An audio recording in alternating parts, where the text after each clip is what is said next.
मध्य प्रदेश के जबलपुर कांड की पुलिस और प्रशासन जांच करेगा, लेकिन टीवी9 की पड़ताल में सनसनीखेज खुलासा हुआ है।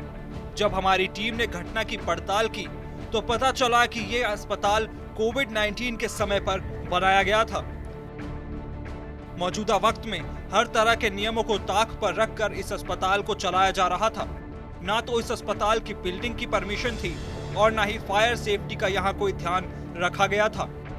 प्रशासन के अधिकारियों की मिली भगत से गैर कानूनी तरीके से अनुमतियां लेकर अस्पताल का संचालन किया जा रहा था। जी, इसमें ये न्यू सिटी लाइफ हॉस्पिटल है चंडाल बाटा के पास। ऐसा बताया गया है कि यहाँ पे जब बिजली गई तो जनरेटर पे जो स्विच ओवर होता है उस दौरान कुछ शॉर्ट सर्किट या कुछ बिजली संबंधित कोई दुर्घटना हुई, जिसके कारण आग लगी और ये आग नीचे से ऊपर तक फैलती गई। तो कुल मिलाकर अभी जो प्रथम दृष्टिया लोगों से बात करके अभी 1-2 घंटे भी हुए हैं, जितना अभी बात करके जो कारण समझ में आया है वो ये था। अपने फ्री टाइम को एटीएम बनाइए, अपने घर से ही उद्यम शुरू कीजिए, अपने रसोई को बनाइए कारखाना। फ्रीडम ऐप को अभी डाउनलोड कीजिए। अस्पताल से जुड़े दस्तावेज भी इस बात की तस्दीक करते हैं। आरटीआई के तहत मिले दस्तावेज बताते हैं कि अनफिट बिल्डिंग में ही अस्पताल संचालित हो रहा था, जिसमें एंट्री और एग्जिट गेट एक ही था। तमाम मापदंडों को दरकिनार करते हुए जिम्मेदार अधिकारियों ने अस्पताल को बाकायदा अनुमति भी दे दी, जबकि नियमों के तहत कहीं से भी भवन अस्पताल संचालित करने लायक नहीं था। कोरोना काल में जारी हुए अस्पताल के लाइसेंस को लेकर एक महत्वपूर्ण याचिका मध्य प्रदेश हाई कोर्ट में विचाराधीन है और अस्पताल में पेश किए गए दस्तावेज इस बात की पुष्टि भी कर रहे हैं।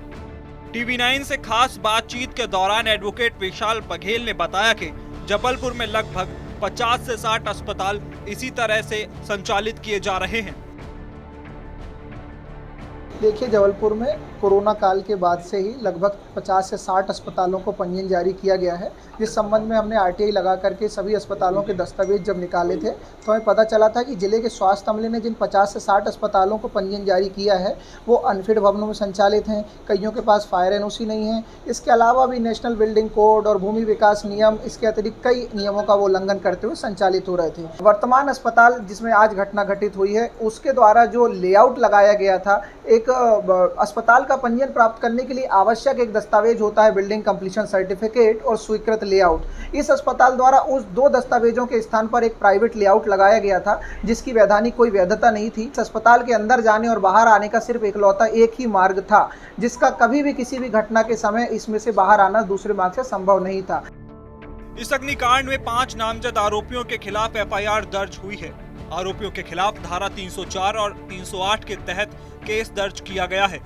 बताया जा रहा है कि अस्पताल में 4 पार्टनर्स थे, जिनमें डॉक्टर सुरेश पटेल, निशित गुप्ता, डॉक्टर संजय पटेल, डॉक्टर संतोष सोनी का नाम शामिल है।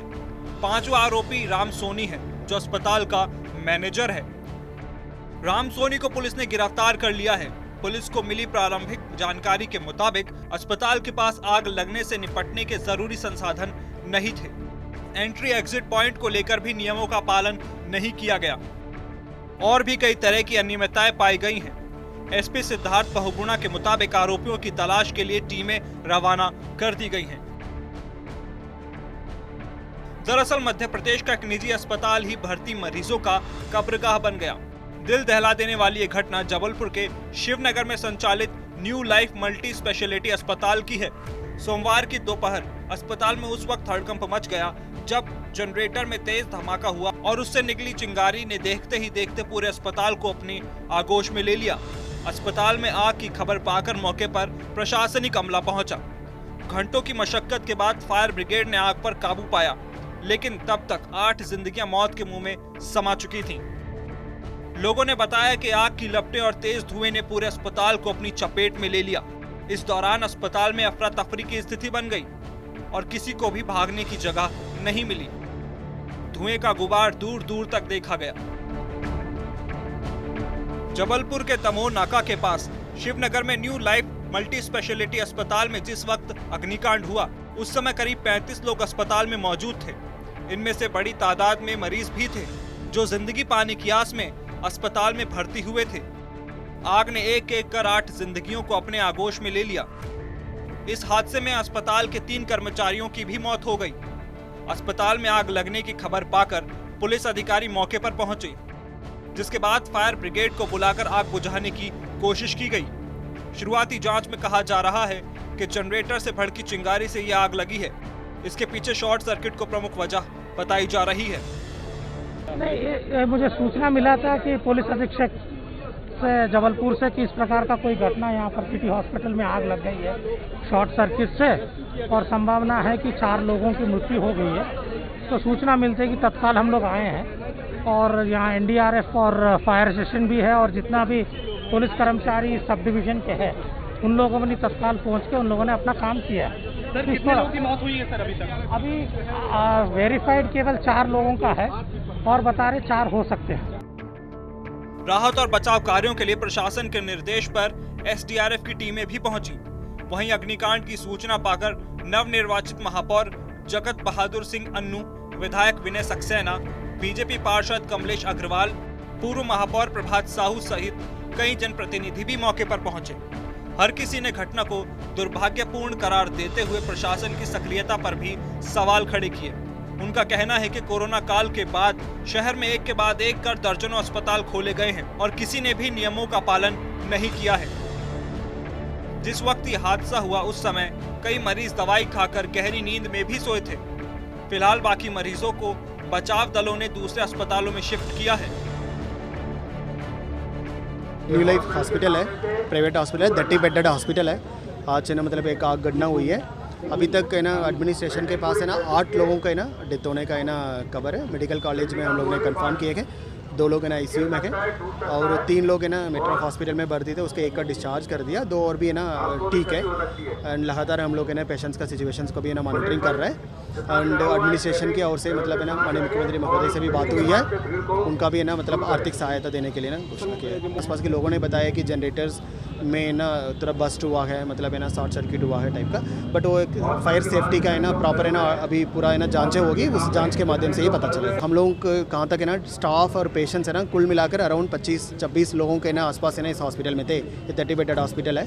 अभी टोटल 8 लोगों का डेथ हुआ, उसमें 3 लोग स्टाफ भी है, 5 लोग है ना पेशेंट्स हैं, 3 लोगों का स्टाफ है। इतना जानकारी है ना हमको मिली है। इस मल्टी स्पेशलिटी अस्पताल को संतोष सोनी, सुरेश पटेल, निशांत गुप्ता और संजय पटेल नाम के साझेदार मिलकर चलाते हैं। इस अग्निकांड के बाद से संचालकों का कोई सुराग नहीं लग पाया है। प्रशासनिक अधिकारियों के मुताबिक हादसे के बाद से ही अस्पताल के सभी मालिकों के नंबर बंद आ रहे हैं।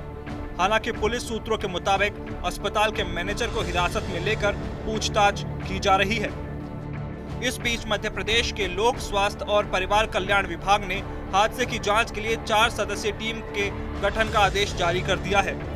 अब इस अग्निकांड की जांच संभाग आयुक्त बी चंद्रशेखर की अध्यक्षता में की जाएगी और कमेटी को 1 महीने में जांच पूरी कर रिपोर्ट प्रदेश सरकार को सौंपने के निर्देश दिए गए हैं। साथ ही प्रदेश के मुख्यमंत्री शिवराज सिंह चौहान ने मृतकों के परिजनों के लिए 5-5 लाख रुपए के मुआवजे का ऐलान किया है। चलते बहुत दुर्भाग्यपूर्ण और दुखद घटना हुई है। मैं लगातार प्रशासन के संपर्क में हूँ, चीफ सेक्रेटरी से भी बात कर रहा हूँ, कलेक्टर जिला प्रशासन से भी बात कर रहा हूँ। आग पर पूरी तरह से काबू पाया जा चुका है। जो घायल हैं उनको दूसरे अस्पतालों में उपचार के लिए भेज के बेहतर उपचार की व्यवस्था की जा रही है। मैंने घटना की कमिश्नर जबलपुर को जांच के निर्देश दिए हैं। दुर्घटना के कारणों का भी पता करेंगे, दोषियों को दंडित भी करेंगे, लेकिन फिलहाल हमारी प्राथमिकता है जो दुर्घटना में घायल हैं उनका ठीक से उपचार हो जाए। और इस दुखद घड़ी में मैं पीड़ित परिवारों के साथ खड़ा हूं। लगातार यहीं से संपर्क में हूं पूरे प्रशासन के और राहत और बचाव कार्यों की जानकारी ले रहा हूं। इस भीषण अग्निकांड के बाद आरोप प्रत्यारोप का दौर भी शुरू हो गया है। मौके पर पहुंचे राजनीतिक दलों के नेताओं ने इसे प्रशासनिक नाकामी करार देते हुए अधिकारियों को कटघरे में खड़ा किया है। उन्होंने 8 मौतों के लिए सरकारी मशीनरी की उदासीनता को जिम्मेदार ठहराया। नेताओं का कहना है कि इस पूरे मामले की गहराई से जांच कर दोषियों के खिलाफ कड़ी से कड़ी कार्रवाई होनी चाहिए ताकि इस तरह की घटना दोबारा शहर में ना हो सके।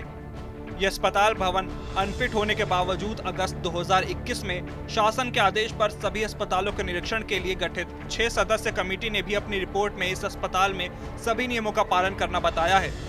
बिल्डिंग पूर्णता प्रमाण पत्र रिकॉर्ड में न होने के बावजूद भी खानापूर्ति की गई। अब सवाल है कि आखिर कौन 8 लोगों की मौत का जिम्मेदार है। सवाल ये भी उठता है कि इतना सब कुछ पता होने के बावजूद प्रशासन क्यों चुप्पी साधे हुए है और 8 मौतों के जिम्मेदार शख्स पर कार्रवाई कब होगी। अपने फ्री टाइम को एटीएम बनाइए, अपने घर से ही उद्यम शुरू कीजिए, अपने रसोई को बनाइए कारखाना। फ्रीडम ऐप को अभी डाउनलोड कीजिए।